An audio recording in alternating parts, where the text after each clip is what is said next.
Hello, and welcome to a figure review for the robot spirit Tachikoma from the Ghost in the Shell standalone second gig and standalone complex 2045, which I actually haven't seen. Chances are, if you like Ghost in the Shell, you recognise the Tachikoma. It first appeared in the first season of standalone complex, technically a very similar looking robot appeared in the first Ghost in the Shell movie, but it wasn't a Tachikoma. It was kind of like, it was the proto version, basically. So those of you who I guess keep up with robot spirits might be thinking, oh, this is a bit of an old one. When did you pick this up? Well, I pre-ordered this, and it arrived actually 5 years ago, and I've been meaning to film this ever since, and I just never got around to it. So today is finally the time. So we'll take a look at the box and I'll finally open it up. So I want to say this is actually my first robot spirits figure. I want to say they're articulated figures with some metal parts, but I could be wrong and I could be confusing it with something else. I think there are quite a few robot spirits Gundam figures as well. I've never bought any of those. I've only ever dipped my toe into Gunpla, but maybe I'll open this up and be converted. So on the front here we've got a really shot up Tachikoma actually. Looking on the back, I don't think it actually has these bullet holes, which I don't know, part of me is like, okay, that makes sense, you wouldn't want to buy something, but I kind of like the rust and everything going on with it, so I don't know. Maybe there's optional parts, I don't know. On that topic, let's look on the side. He doesn't look shot up, he looks pretty factory new. Very cute. Sorry, I keep saying he. Obviously these are AI creatures slash spider tanks, I want to say. I don't want to spoil standalone complex, but they are a little bit more than that if you've watched, especially into the second season. They're really cool. I love Tachikoma. There's a look at them. Oh, can you take off the back? Do they have different things? Okay, that's not even the same. That's not even a Tachikoma. That's like a babby Tachikoma.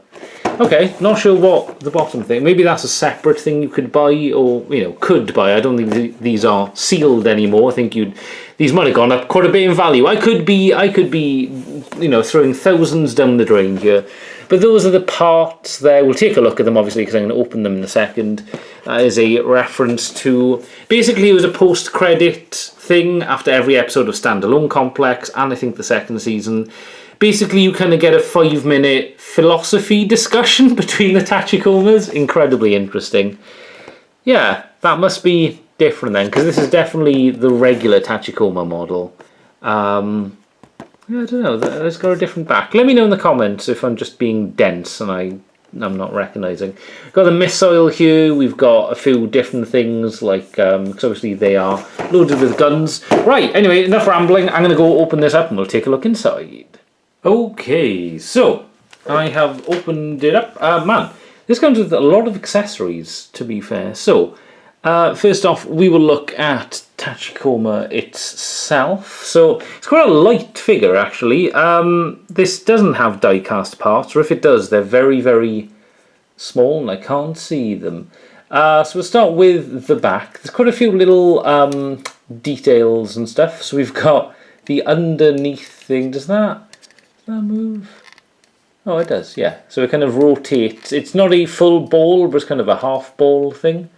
So obviously it does have eyes in the back of its head because it is a military kind of thing. I don't think things open up, but it kind of looks like it's segmented and stuff. We've got whatever those are. Got the three little dot pyramid things.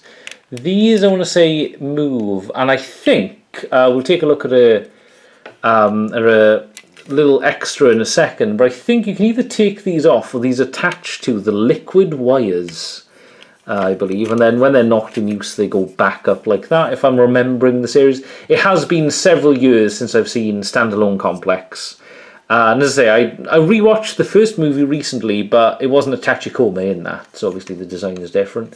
We've got the kind of back thing there as well. This does have a function, I just can't remember really the reasoning behind the sort of back of the spider. It's basically kind of similar to the back there. And then down here we've got its legs. There's also the kind of abdomen adjoinment thing. Now I want to say you can like pull these out a little bit. Ah, there we are. Yeah, so you can like kind of pull them out or push them back in. Just to kind of make them, you know, very very posable. So talking about posable, actually, the feet are very impressive. That like you can really angle them however you want, because it's got joints on all three of the little toes there. You can also take these off. Another bonus I'll show you in a second is the wheels. So I'll give that a go as well. I think you kind of angle it and take these off and then attach the wheel part, because if you've seen the series, that's how they sort of quickly get around. Is that? Just notice that it's one thing there. Is that meant to be like that? Does the box look like that? I somehow never noticed. But yeah, one of them is kind of chrome and the other is white. I thought for a second that I'd popped off a cap or something, but no.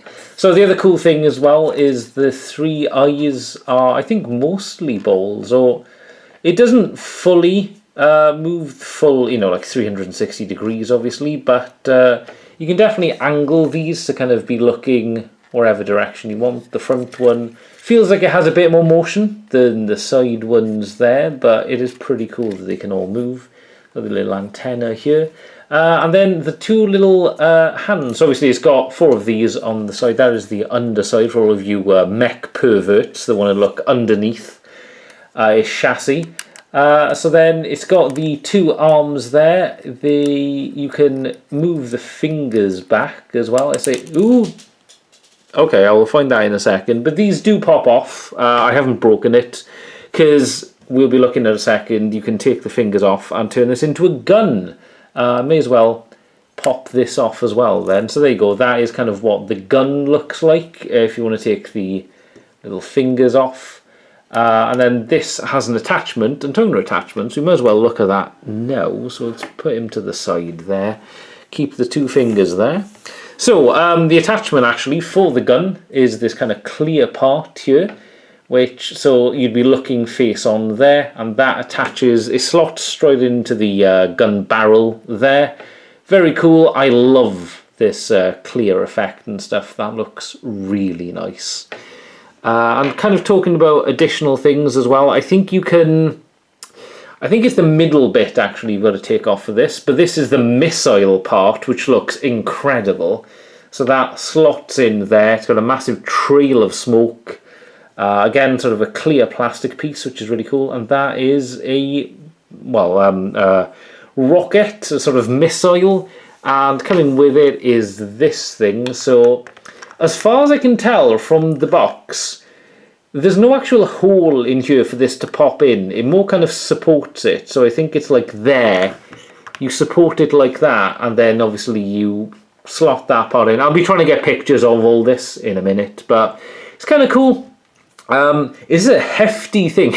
Honestly, this almost weighs as much as the Tachikoma. It's kind of weird, but it's a really cool part. And if you finagled it, you could probably use this in other like figures as well. If you had like a bazooka that came with a figure, this would make a really cool piece. So as mentioned as well, you can take the little the feet off and swap them in for these wheels. Because if you've seen the series, they kind of when they're called out to emergency things, they all pop into the wheel mode, and they can move really fast as well. Almost dropped that as well, thankfully just on the table. So these are the liquid rope or something they're called. They're basically, because they're spider tanks, they're kind of things that they fire that they're kind of like grappling hooks basically, because these things obviously can climb up walls, climb up ceilings, stuff like that. Again, they use the wheels and stuff. So this is kind of a bendy cable that you can, you know, you attach the white parts there, I believe. And I don't know why one of them is significantly longer than the other. That is slightly weird, but like, I do love as well though that it's incredibly bendable, so you can like, you know, you can shoot it as straight or as like as angled as you want, I suppose. But yeah, right, I'm gonna go find that finger that may be lost forever, and then I'm gonna go take some photos. So here is the picture montage.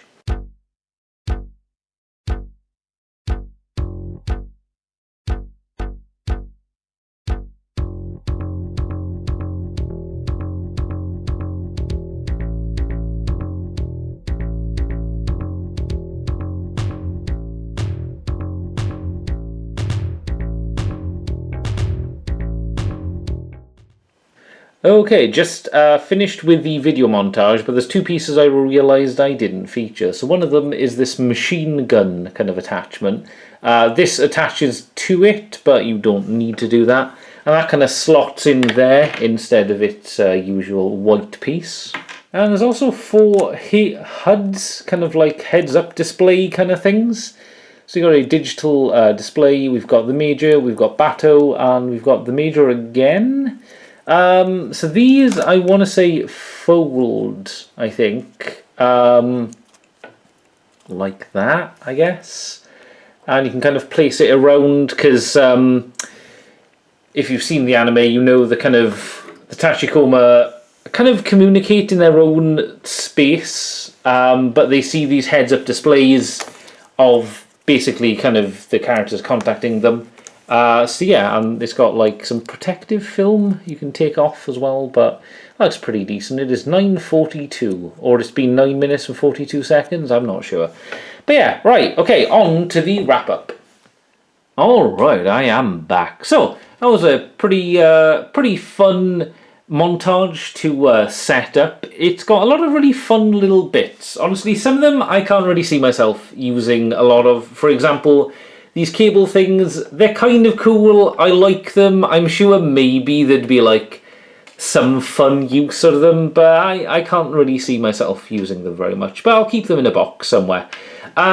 Equally, kind of this seems a little bit overkill unless I had a lot of them and I was making like an armed siege kind of diorama, which, to be fair, you know, they are an army buildable kind of figure. I don't know what the price point is these days, but, you know, I really like the design of Tachikoma anyway, so I'm happy to have one. There's a lot of extras. I can't even remember how much I paid now, but honestly, very, very happy. I knew after I watched Standalone Complex that I knew I'd want some kind of Tachikoma merch, so I'm glad I do have this. I want to say Standalone Complex 2 did feature, near the end, kind of individually painted Tachikoma with different designs, one for each member of Section 6.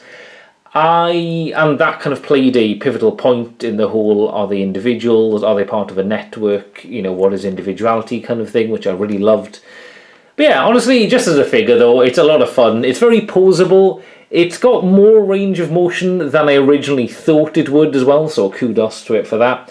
And yeah, overall just a really solid figure. Let me know in the comments actually if anyone watching this has their own Tachikoma figure, be it the Robot Spirits or another version. I don't think I'd buy another one unless I sold them for like a really good price. But I mean, I have said that about things in the past, so you know. But yeah, that about wraps up the review. It's been a pretty quick one, but a very fun one to mess about with. I will leave a playlist of my other figure reviews in there. I'll leave YouTube decide another video there. I'll let you get on with it. Thank you guys very much for watching, and until next time, goodbye.